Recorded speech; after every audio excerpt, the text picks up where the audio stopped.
patient today is an otherwise healthy 22-year-old who presents for a non-surgical extraction of tooth number 30.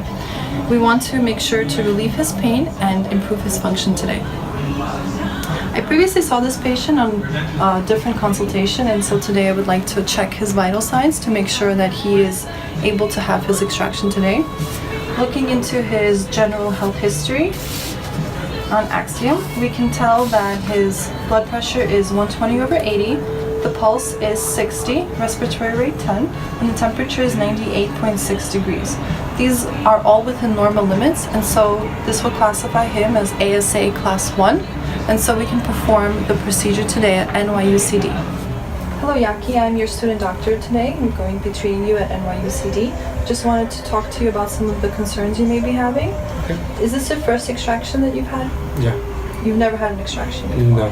How does that make you feel? A little bit concerned. A little bit concerned? Yeah. That's normal to be concerned and to have a little bit of anxiety, but I just want to make sure that you know that we are here to alleviate your pain and to help walk you through your anxiety. Okay. Would you like me to go over some of the aspects of the procedure that we're doing today? Yes, please. Of course. So there's going to be some swelling and bleeding on the side of your face, maybe even both sides. There's trismus sometimes is a big factor and the biggest concern of many patients. The swelling may last for 2 to 3 days, but the bleeding must stop on the day of the extraction. And if it doesn't, then please contact our emergency phone number that we are going to provide you with at the end of the procedure. Okay. If you are in a lot of pain, we can prescribe you some over-the-counter medications that will help alleviate your pain. As well as, we don't foresee any complications today because you are an otherwise healthy patient. So now that we have discussed what to expect and some of the risks, I would like for you to please sign this consent form in order for me to begin this procedure. Okay. Thank you very much. Mm-hmm. Before we begin any procedure, it is important to have our proper PPE, and that is we have to have our yellow gown, our mask. For the purposes of this video, we will not be wearing the masks, but it's masks, eyewear, I have my own eyewear, and gloves. The extraction, we must make sure that our patient is properly anesthetized. Because we are extracting tooth number 30, that is the lower right first molar, and we will need to perform the inferior alveolar nerve block and the long buccal nerve block. In order to check that the patient is properly anesthetized, we will put pressure here on the lower lip. Do you feel this? No. That would mean that the patient is properly anesthetized. We can also use endo ice on the tooth in order to see if the patient has a reaction. Before starting any procedures on my patient Elena today, you have to make sure that you're wearing the proper PPE, which is the gown. We would put on a mask, but I'm not wearing it for speaking purposes, goggles, and gloves. And now we will discuss the armamentarium for a non-surgical extraction. So this is an armamentarium that you would do for a non-surgical extraction. This is a Minnesota retractor that you would use to retract the cheek for better visibility. These are elevators. You have a small one and a wide one to elevate the tooth. You have a periosteal elevator, which you would use to release the soft tissues and the PDL ligaments around the tooth. You have a double-ended curette, which you would use to debris the socket after extraction of the tooth of any granulation tissue and dental debris. You have a monojet syringe filled with saline, so you would irrigate the socket after the extraction. You have a 4x4 gauze that you would use open for a throat screen to prevent any aspiration of dental material or of any debris while the tooth is being extracted. And then you would also use a folded piece for pressure homeostasis to prevent excessive bleeding. You would also have a bite block to support the jaw so the patient can keep their mouth open and to relieve the pressure of the contralateral temporomandibular joint. And then of course you have the forceps that would you use to luxate the tooth. In this particular instance, since it's tooth number 30, which is the lower right first molar, we are going to use the mandibular universal forceps, also known as a 151. For a non-surgical extraction, you want the patient seated, and for a lower molar extraction, you want the patient slightly inclined, about 30 degrees, which is a semi-supine position. This makes the patient most comfortable and reduces the incidence of fainting or a vasovagal syncope. Also, the doctor should have their arm incline downward at about a 120-degree angle. This is the most comfortable position for this type of extraction. For this particular extraction, there are some anatomical landmarks that we should be aware of. So one of them that you want to look out for is the inferior alveolar nerve, and you want to make sure that it's not in the area of the tooth that's going to be extracted, and you do this to pre-op radiographs. So in this case, we are not concerned about the inferior alveolar nerve. It is okay and it is safe to do this extraction. We will now continue with the procedure. Since I am left-handed and we are working on the patient's right side, I will stand to the patient's left. So the first thing that we would do is ask the patient to open their mouth.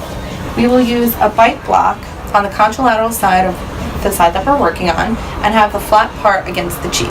This will relieve the pressure on the contralateral temporomandibular joint and help keep the patient's mouth open. Next, we will open a 4x4 gauze and use it as a throat screen.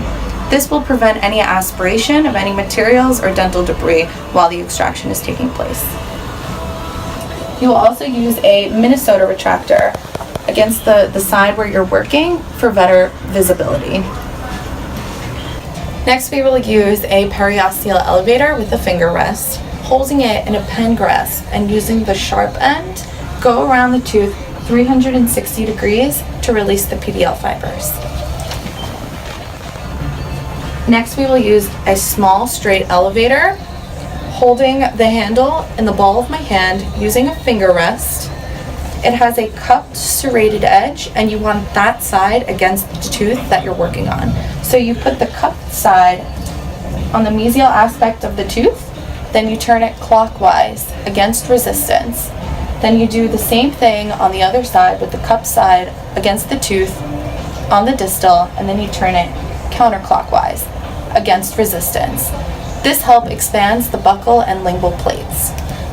Once you do not feel resistance, you switch to a wide straight elevator. Holding it in the same way in the ball of your hand with a finger rest, you do the same thing on the mesial side and on the buccal side against resistance. Next, we will use the mandibular forceps. These are the universal ones, also known as 151. You will hold the handles in your hand with a firm grip on the end. Place the beaks on the buccal and lingual aspect of the tooth as far apically as possible. Once you get it down as far apically, in a figure 8 motion, you want to luxate the tooth. Once the tooth is luxated, you want to observe it in the direction of when you luxate the tooth, it's going to be the direction of the buccal side, and you want to orient it in the way it was in the mouth and look at the apices. Since this is a lower first molar, it's going to have 2 roots, and you want to make sure the apices are there and not remained in the mandible. Once you have determined that, you will then take a double-ended curette and remove any granulation tissue or any dental debris from the socket, because this can exacerbate any bleeding. So you want to make sure it's as clean as possible. Once you do that, you take a monojet syringe filled with saline and you irrigate the socket. Lastly, you will take out the bite block and place a folded 4x4 piece gauze on the socket and ask the patient to bite down for 20 minutes. And this is going to give hemostatic pressure to stop any bleeding. We have now completed a non-surgical extraction of the lower right first molar, which is tooth number 30. And now we will ask the patient if they're okay. Are you okay? How are you feeling? I'm good. Good. So now we will proceed on to any post-operative management. Since this is a non-surgical extraction, I'm not gonna prescribe patient any antibiotic, and also patient is very healthy. So I'm not gonna using any prescription for pain management. So I suggest patient to use over-counter pain medication like ibuprofen. If patient have any contraindication for ibuprofen, I'm gonna suggest her to use Tylenol, which is a better choice. So if the bleeding is supposed to stop by tonight, and definitely expect some swelling within a couple days. And normally the swelling will end within a week or so. And if the bleeding now stop after you apply the gauze for 20 minutes, just fold the gauze like what I did before, and do that again. Complete 3 cycles. If the blood did not stop, you still concerned, please call us as soon as possible with the number I'm gonna provide you later, and the number gonna be 212-998-9660. But I'm also gonna give you a workout document which have everything I said within writing. After the extraction, so you're gonna feel like numbness for about 6 to 4 hours. That's really normal for the local anesthesia. And also, local anesthesia contain epinephrine, which is like tourniquet for the blood. Like when we do the procedure, we don't want too much blood coming out, right? But once the medicine wear off, the blood gonna come out. That may give you some like actual bleeding, so don't be scared. Just do what I said, like roll the gauze again, apply the 20 minutes rule, and if you do that 3 times. If you're still concerned and really worried about, please call us with the emergency number. And I also gonna give my own contact number at the very end as you walk out. So I suggest you to